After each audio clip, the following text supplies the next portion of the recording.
रविंद्र कौशिक नाम तो सुना होगा। शक्ल बदलने में माहिर रविंद्र कौशिक उर्फ नबी अहमद साकिर।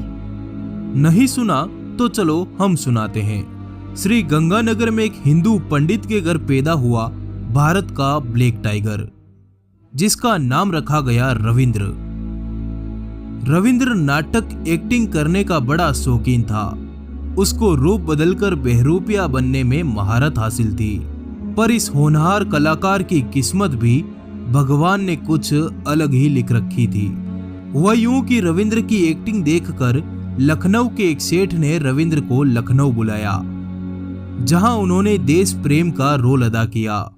उस किरदार में रविंद्र भारतीय सैनिक बने थे, जो चीन में पकड़े गए और एक कैदी के दर्द को एक्टिंग के जरिए बता रहे थे। लोगों को ये एक्टिंग बिल्कुल सच की तरह लग रही थी। उसी भीड़ में एक रो का अधिकारी ये नाटक देख रहा था। उसने रविंद्र को कहा, मेरे लिए काम करोगे?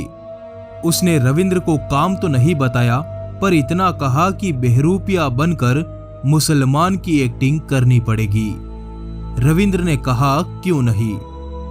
रविंद्र के हामी भरने के बाद रो द्वारा उसे एक गुप्त स्थान पर ले जाया गया। फिर रविंद्र की 2 सालों तक ट्रेनिंग चली और यह भी देखा गया कि रविंद्र में देश प्रेम और धर्म के प्रति कितनी आस्था है। ऐसा इसलिए किया जाता है कि कहीं मुस्लिम देश में कोई एजेंट पकड़ा जाए तो वो किस हद तक मुंह खोल सकता है। रविंद्र हर परीक्षा में पास हुआ। रविंद्र ने रो के अधिकारियों को खुश कर दिया था। आखिर में रविंद्र के इम्तिहान का दिन आ ही गया। रो के एक बड़े अधिकारी ने रविंद्र को बोला, पाकिस्तान जाओगे? रविंद्र ने कहा, हाँ, जैसा आपका आदेश।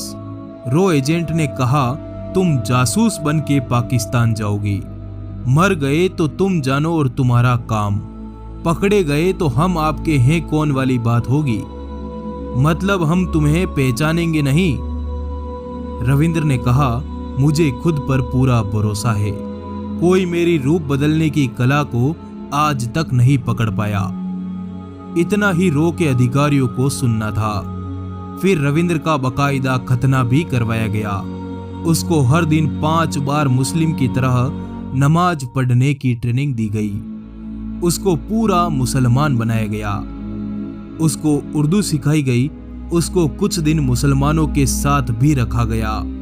उसको कहा गया कि इस बारे में किसी को मत बताना, यहाँ तक कि अपने घर में अपनी माँ को भी मत बताना, और तुम्हारे घर में तुम्हारे काम के बदले पैसे हम पहुंचा दिया करेंगे। तो रविंद्र ने अपने घर पर यही बताया कि उसकी दुबई में नौकरी लग गई और वह दुबई में रहकर ही कमाएगा और उनके पास पैसे भेजा करेगा।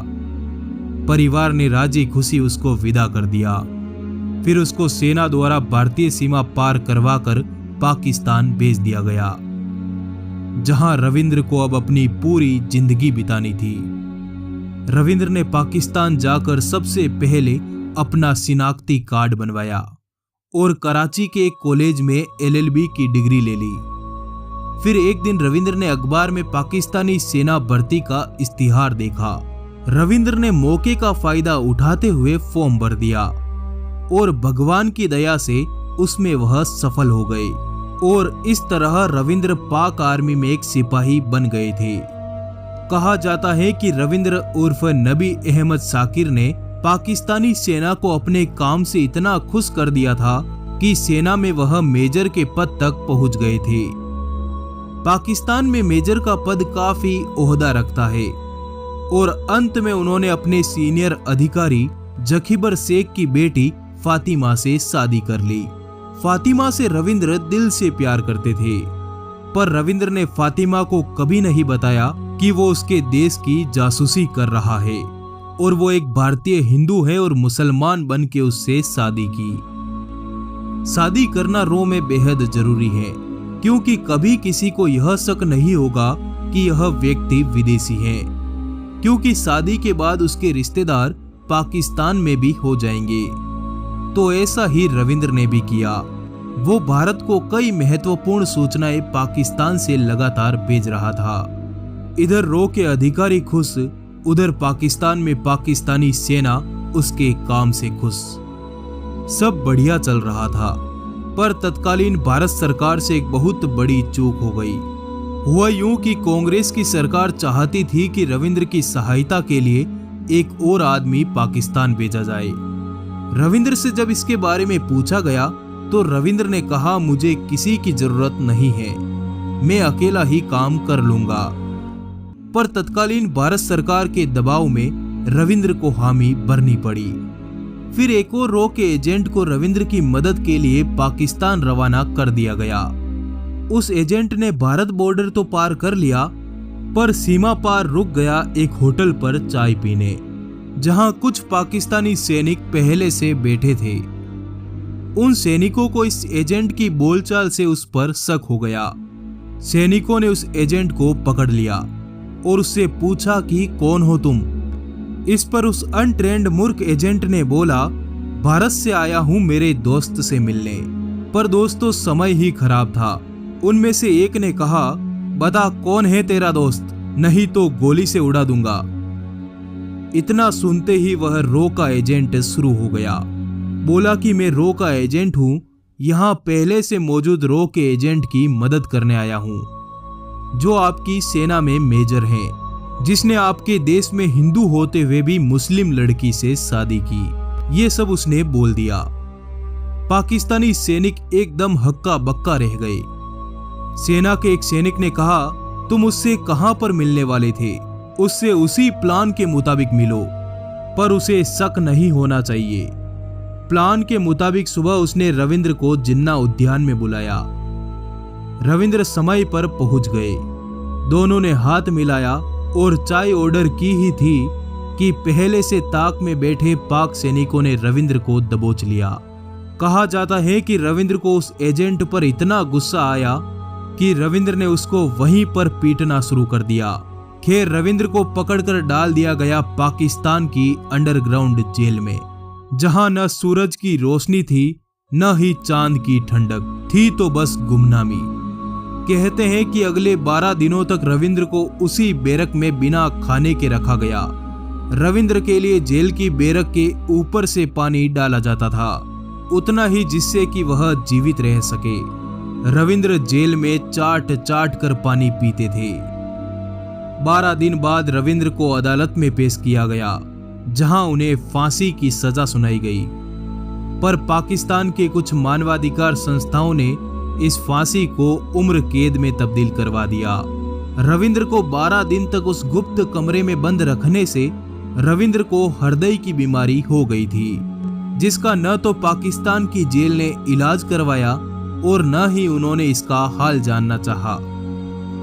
रविंद्र को अब रोज सुबह से शाम खाने में पिटाई, भयंकर पिटाई के अलावा कुछ नहीं मिलता।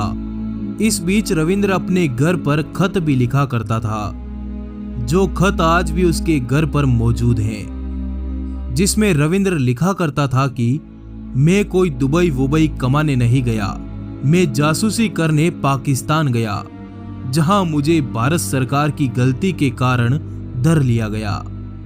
मैं तो भारत सरकार के लिए ही इस पराए मुल्क में आया। मैंने उनको कई सारी जानकारियां दी। मैंने उनको सन 71 के युद्ध को जीतने में बहुत सहायता की। इंदिरा गांधी ने मुझे ब्लैक टाइगर की उपाधि दी। अब मुझे टीबी और हृदय रोग हो गया है, जिसका इलाज इस मुल्क में कहीं नहीं है। मुझे बचा लो, मैं भारत की जमीन पर मरना चाहता हूं। रविंद्र के पिता बार बार भारत के नेताओं से मिलते रहे। नेताओं ने इतना ही कहा कि उसने हमारे साथ एग्रीमेंट साइन किया है कि पकड़ा गया तो उसकी कोई सहायता नहीं होगी, और हम दुनिया में भारत का नाम खराब नहीं करना चाहते। और अंत में साल 2001 में पाकिस्तान का टॉर्चर सहते सहते रविंद्र ने पाकिस्तान की जेल में ही प्राण त्याग दिए। भारत सरकार ने रविंद्र का शव लेने से भी इनकार कर दिया। दोस्तों, पाकिस्तान की नीचता भी गजब है। उन लोगों ने रविंद्र का शव कचरे के साथ जला दिया। कहा जाता है कि रविंद्र की मुस्लिम पत्नी भी उससे मिलने एक बार जेल आई थी। उसने बस यही पूछा क्यों किया मेरे साथ ऐसा? रविंद्र का जवाब था, मेरे देश के लिए। फिर वो उससे मिलने कभी नहीं आई। रविंद्र और उस मुस्लिम महिला का एक बेटा भी है जो पाकिस्तान में ही रहता है। दोस्तों, रविंद्र इतना महान रूप बदलू था कि वो पाकिस्तानी फौज में मेजर रहते हुए भी 5 बार अपने परिवार से मिलने भारत आया और ऐसे छुट्टियां बिताई जैसे कि कोई भारतीय फौजी अपने घर पर छुट्टियां बिताने आता हो। पर कभी पाकिस्तान को उस पर शक नहीं हुआ। बस तत्कालीन भारत सरकार की एक छोटी सी गलती रविंद्र को ले डूबी। अगर वो गलती न होती तो मैं दावे से कहता हूं आज तक रविंद्र पकड़ में नहीं आता और भारत को कई सूचनाएं मिलती रहती। तो दोस्तों, ऐसे महान वीरों के लिए एक लाइक तो बनता है। चलिए मैं चलता हूं। इस वीडियो को आप अधिक से अधिक लोगों तक शेयर जरूर करिएगा।